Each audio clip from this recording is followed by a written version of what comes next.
shumë herë duket sikur ne nuk u kushtojmë vëmendje emocioneve të fëmijëve tanë.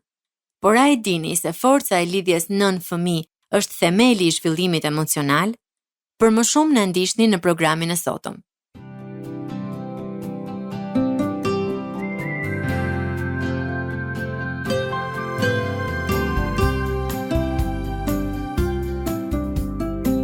TWR Albania prezanton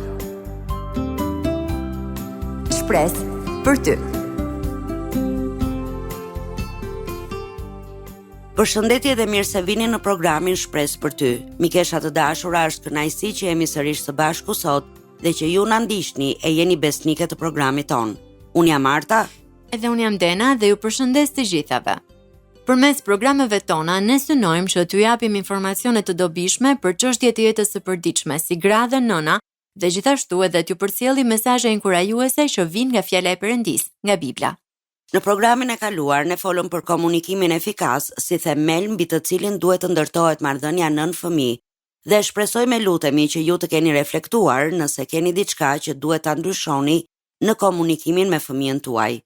Sot do të flasim për lidhjen nën-fëmijë dhe se pse ajo është thelbësore si një element që do të ndikojë tek fëmijët tuaj gjatë gjithë jetës së tyre si të rritur.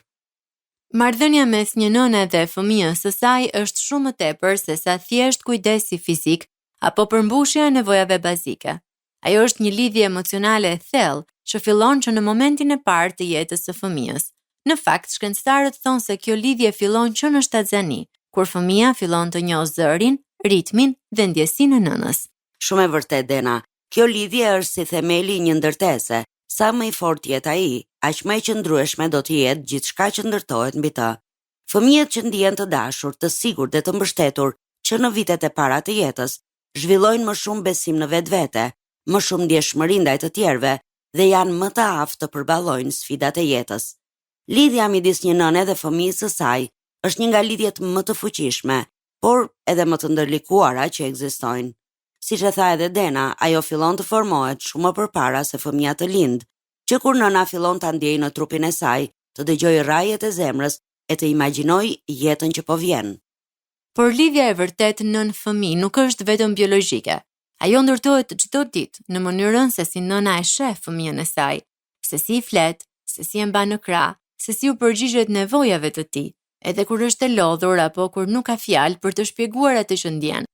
Kjo lidhje është themeli i zhvillimit emocional të fëmijës. Nga kjo marrëdhënie, fëmia mëson për herë të parë se çfarë është dashuria, çfarë është kujdesi, çfarë ndodh kur ai qan, apo kur është i frikësuar, madje edhe nëse bota është një vend i sigurt ku ai të shprehet dhe të rritet. Psikologët e quajnë këtë lidhje attachment, që do të thotë lidhje emocionale e sigurt. Ajo ndihmon që fëmia të zhvillojë një ndjenjë të brendshme sigurie, një ndjenjë që thotë unë jam i dashur, unë jam i vlefshëm, kur kam nevojë, dikush do të jetë aty për mua. Fëmijët që krijojnë një lidhje të fortë me nënën janë më të aftë të përballojnë stresin, janë më empatik ndaj të tjerëve, më të qëndrueshëm emocionalisht dhe më të gatshëm të mësojnë dhe të eksplorojnë botën. Por kjo lidhje nuk është e rëndësishme vetëm për fëmijën, Arta, apo jo? Si nëna, ne e dim se ajo është jetike edhe për nënën. Përmes saj, nëna mëson një dashuri të re, një durim të ri, një forcë të re që as nuk e dinte se e kishte. Në realitet, kjo lidhje është si një ur që lidh dy zemra, një ur që ndërtohet pak nga pak, me durim, me vëmendje, me përshafime, me gabime e falje. Është një marrëdhënie që nuk ka nevojë të jetë perfekte, por të jetë e vërtet, e qëndrueshme dhe mbështetur në pranimin pa kushte. Në një botë që shpesh nxit shpejtësi dhe arritje, është kaq e rëndësishme të kujtojmë se ajo që ndërtojmë në marrëdhënien me fëmijën ton mbetet me të për gjithë jetën. Jo lodrat, jo rrobat, jo arritjet e shkollës, por ndjesia që fëmia kishte kur ishte pranë nënës. Jam i sigurt, jam i pranuar, jam i dashur. Le të shohim disa gjëra që ndërtojnë lidhjen nën-fëmijë dhe e kthejnë atë në një gur themeli për jetën e fëmijës. E para është roli i komunikimit verbal dhe jo verbal. Në programin e kaluar, ne folëm gjatë për këtë, por sot do ta shohim në aspektin e zhvillimit emocional të fëmijës. Shpesh, ne mendojmë për komunikimin si diçka që ndodh vetëm përmes fjalëve. Por kur flasim për marrëdhënien nën-fëmijë, Komunikimi shkon shumë më thellë. Një përshafim i butë, një shikim që thot, jam këtu për ty, një buzëqeshje ngrohtë. Këto janë mënyra shumë të fuqishme për të ndërtuar një lidhje. Zëri i nënës është një nga tingujt më qetësues për një fëmijë. Mënyra se si flasim, toni ynë, ngrohtësia apo nervozizmi që përcjellim ndikojnë drejt për drejt në emocionet e fëmijës. Fëmijët janë lexues të shkëlqyer të emocioneve. Edhe kur nuk flasim, ata e ndjejnë kur jemi të shqetësuara, të lodhura apo të mërzitura. Prandaj prania jonë emocionale dhe mënyra se si u përgjigjemi atyre është një formë komunikimi që nuk ka nevojë për fjalë. Ja disa gjëra që ja vlen t'i mbani mend. Tonet e buta, fjalët përkëdhelëse, përsëritja e emrit të fëmijës krijojnë një ndjesi vëmendjeje dhe dashurie. Komunikimi jo verbal, shikimi në sy, përqafimet, buzëqeshja është një mënyrë e fuqishme për të shprehur dashurinë. Madje në lidhje nën-fëmijë, edhe heshtja ka zë. Si reagon nëna kur fëmia qan? Me qetësi apo me ankth? Mendoni për këtë. E dyta, në lidhje nën-fëmijë, kontakti fizik dhe prania emocionale janë shumë të rëndësishme. Në vitet e para të jetës, fizikja dhe emocionalja shkojnë krah për krah. Përqafimi, kontakti fizik, përkëdhelja e flokëve apo mbajtja e dorës janë shprehje të drejtë për drejta dashurie që ndihmojnë në ndërtimin e një lidhjeje të fortë. Por prania fizike nuk është gjithmonë e barabartë me praninë emocionale. Ndonjëherë mund të jemi në të njëjtën dhomë me fëmijën, por me mendjen tek telefoni, lodhja apo shqetësimet. Të jesh e pranishme emocionalisht do të thotë të jesh aty me gjithë vëmendjen tënde, edhe për pak minuta në ditë, por me gjithë zemrën tënde. Fëmijët nuk kërkojnë shumë, ata duan që të ndihen të parë, të dëgjuar dhe të pranuar. Ja disa gjëra për të mbajtur mend gjithmonë. Përqafimi prodhon oksitocinën, që është hormoni i dashurisë dhe lumturisë. Fëmijët nuk kanë nevojë për një nënë perfekte, por për një nënë të pranishme emocionalisht. Prania emocionale është kur je vërtet aty, pa celular, pas një shpërqendrim, vetëm ti dhe fëmia. E treta, përmes lidhjes me nënën, fëmia ndërton ndjenjën e sigurisë. Një fëmijë që ndihet i sigurt tek nëna e tij është një fëmijë që guxon të eksplorojë botën, sepse ai e di se gjithmonë ka një vend ku të kthehet. Siguria emocionale nuk nënkupton një jetë pa rregulla apo pa kufi. Përkundrazi, fëmijët ndihen më të sigurt kur kanë udhëzime të qarta, por të mbështetura me dashuri. Të jesh aty kur fëmia qan, kur përballet me një zhgënjim, kur ka nevojë të tregojë ndjenjat e tij, është mënyra më e mirë për të ndërtuar besimin dhe për të forcuar lidhjen. Një nga dhuratat më të mëdha që një nën mund t'i bëjë fëmijës së saj është ndjenja e sigurisë emocionale. Kjo nuk është diçka që blihet apo mësohet përmendesh, por ndërtohet pak nga pak çdo ditë përmes vëmendjes, qëndrueshmërisë dhe dashurisë. Fëmijët kanë nevojë të ndihen të pranuar dhe të mbrojtur fizikisht, por edhe më shumë emocionalisht. Kur një fëmijë e di që mund të shkojë tek nëna e tij në çdo moment, kur është i friksuar, i mërzitur, i gëzuar apo i pasigurt, dhe të mos gjykohet, por të dëgjohet me dashuri, ai do të ndihet i sigurt. Kjo siguri nuk nënkupton perfeksion, nuk nënkupton që nëna të jetë gjithmonë e qeshur apo që çdo moment të jetë i lehtë. Në fakt, fëmijët mësojnë shumë edhe nga mënyra se si ne i përballojmë vështirësitë. Ajo që ka rëndësi është që ata të shohin një nënë të qëndrueshme, një figurë që nuk zhduket emocionalisht kur ka tension, por që mbetet aty, e vërtet, e duruar dhe e përkushtuar. Por si mund të ndërtohet kjo ndjenjë sigurie në praktik? Ja disa gjëra që mund t'i menaxhoni me lehtësi. Fëmia ndjen siguri kur nëna përgjigjet në mënyrë të butë kur fëmia qan, në vend që ta shpërfill apo ta shortoj. Fëmia ndjen siguri kur ai flet për një frikë ose një ndjesi dhe nëna nuk e tall, por e dëgjon seriozisht. E kuptoj që të friksoj ajo zhurmë. Je më mirë tani? Fëmia ndihet i sigurt kur një gabim nuk shndërrohet në ndëshkim të ashpër, por në një moment mësimi. Për shembull, të kuptoj që ishe i mërzitur kur e the atë fjalë, por ka mënyra më të mira për të shprehur ndjenjat. Fëmia nuk ka nevojë për një nënë të përsosur, por për një nënë që është aty për të, që e pranon edhe në momentet më të vështira dhe që jep sigurinë se është i dashur pa kushte. Një tjetër element i rëndësishëm në lidhjen nën-fëmijë është qëndrueshmëria. që fëmia të di se mënyra se si nëna reagon nuk ndryshon nga dita në ditë në varësi të humorit të saj. Konsistenca ndërton besim dhe një jo e qëndrueshme, por e thënë me dashuri, është më e sigurt për një fëmijë se sa një po e pasigurt që ndryshon vazhdimisht.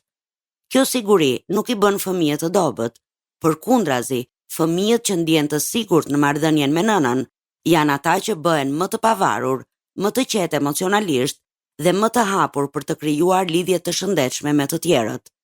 Dhe duhet të mbajmë mend diçka që është shumë e rëndësishme. Lidhja që ndërtohet sot me butësi e pranueshmëri bëhet zëri i brendshëm i fëmijës nesër dhe gjatë gjithë jetës së tij. Fjalët je i vlefshëm, jam këtu për ty, të kuptoj. Fëmia yt do t'ja thot vetes gjithë jetën sa herë të jetë në vështirësi. Disa gjëra që duhet i mbani mend në mënyrë që të krijoni ndjenjën e sigurisë tek fëmijët tuaj janë: përgjigja me kujdes dhe dashuri ndaj nevojave emocionale të tij, rutina e qëndrueshme dhe rregullat e qarta, por të përqafuara me butësi, dhe përkraja në përpjekjet e fëmijës edhe kur ai gabon. Para se të përfundojmë pjesën e parë të programit, le të përmendim disa nga gabimet e zakonshme që nënat mund të bëjnë dhe si mund të shmangen ato. Sigurisht që të jesh nën është një nga sfidat më të mëdha dhe më të bukura në jetë. Askush nuk është i përsosur, por janë disa gjëra që pa dashje mund ta lëndojnë fëmijën. Kur ne kritikojmë shumë, kur i krahasojmë me fëmijë të tjerë ose nënvlerësojmë ndjenjat e tyre, edhe themi je tepër i ndjeshëm ose nuk ke pse mërzitesh për kaq, ne dëmtojmë aftësinë e tyre për të besuar në vetvete. Një tjetër gabim është mungesa e kohës cilësore. Ndonjëherë në mes të punëve, stresit dhe përgjegjësive, ne harrojmë se fëmijët rriten shpejt. Një bisedë e shkurtër në fund të ditës, një lojë, një përqafim para gjumit, janë gjëra të vogla për ne, por gjëra shumë të mëdha për ta. Ndoshta ne nuk e kuptojmë për ditë, por çdo përqafim, çdo dëgjim i vëmendshëm, çdo buzëqeshje që i dhurojmë fëmijës son, është një farë që ne mbjellim në zemrën e tij. Kaloni çdo ditë pa kohë vetëm për të dëgjuar fëmijën tuaj. Lavdërojeni atë edhe për përpjekjet e tij, jo vetëm për rezultatet, dhe mos harroni asnjëherë të kujdeseni edhe për veten tuaj. Një nënë e mirë vjen nga një grua e shëndetshme emocionalisht.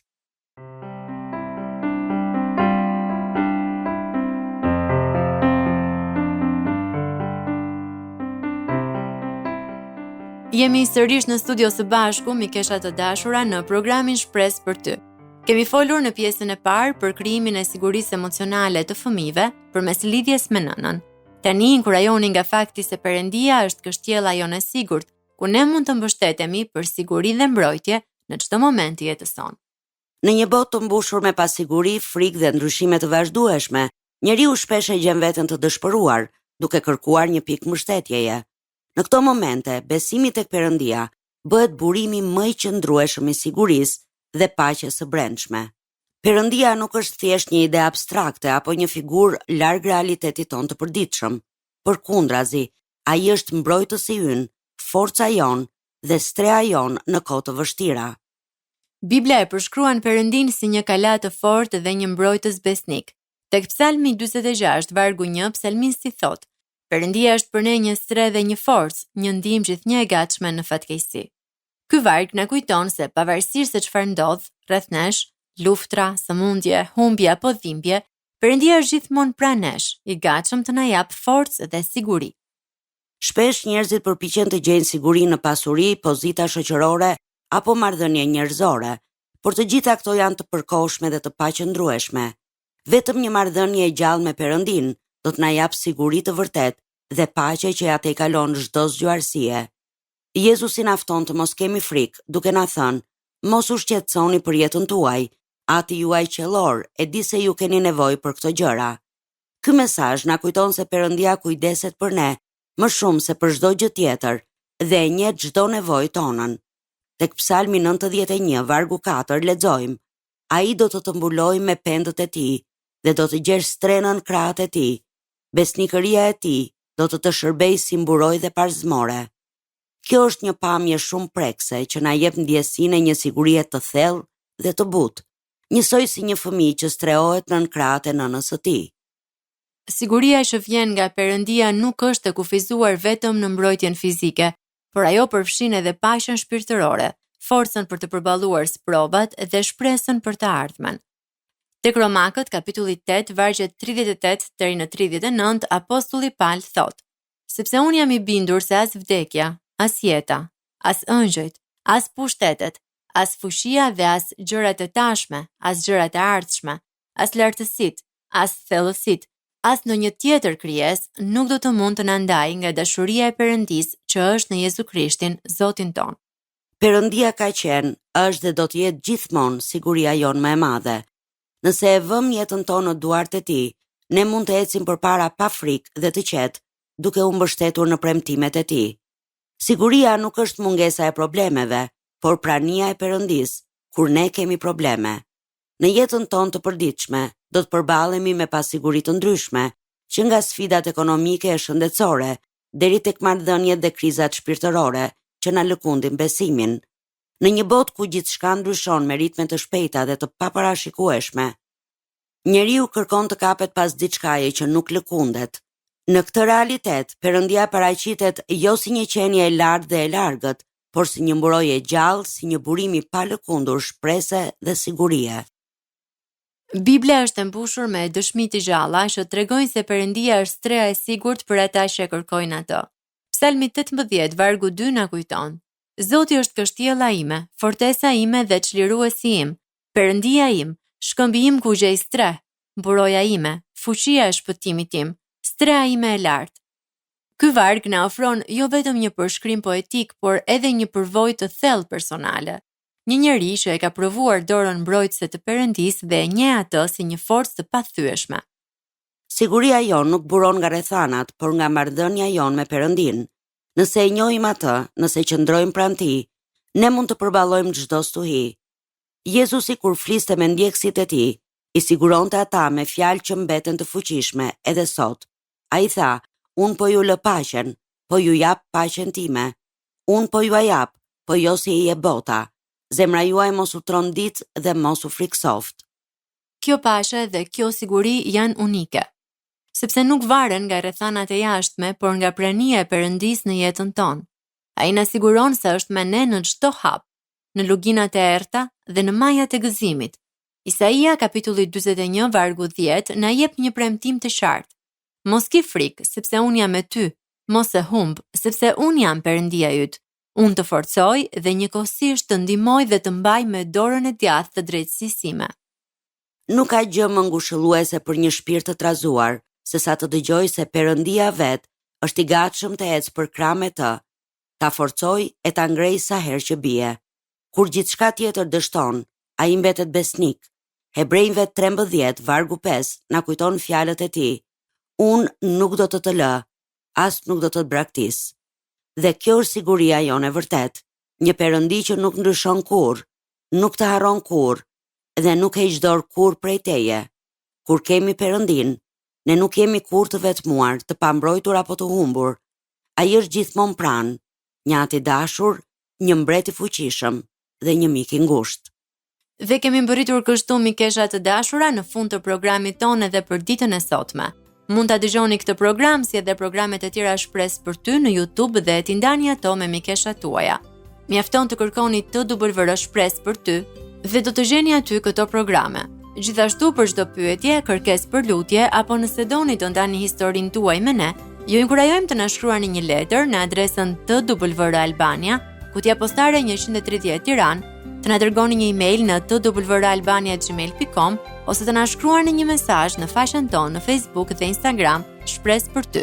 Ne ju urojmë një javë të bekuar dhe miru dëgjofshim në programin e radhës.